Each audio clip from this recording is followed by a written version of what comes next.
The president who set our nation on its course. The American independence movement was, of course, inspired by the desire not to be taxed without representation. Hey, if you're going to tax us all this money, shouldn't you ask us whether or not we want gain of function research in Wuhan? Shouldn't you ask us whether or not we want to keep funding a potentially unwinnable war between Ukraine and Russia? Shouldn't you ask us if you want military budgets to go in the main to defense contractors, private companies like Lockheed Martin and Raytheon, instead of troops who we've just told you are struggling to survive and veterans that are on the street? Wouldn't you like to vote on that? Do you imagine for a moment that the monuments that Joe Biden is gesturing to stand for those kind of values and principles? What would Jefferson and Washington and the founding fathers think of the state of current America? Is that what they fought for? Let me know in the comments. There's a memorial to Thomas Jefferson, whose words about liberty and equality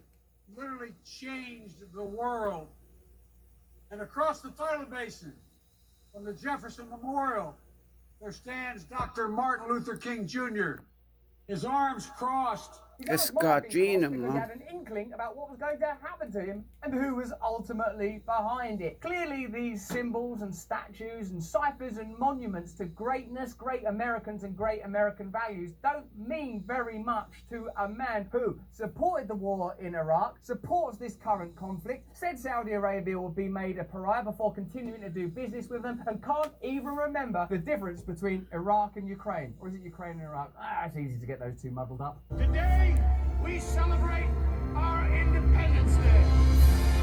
It's our biggest week on Stay Free, exclusively on Rumble.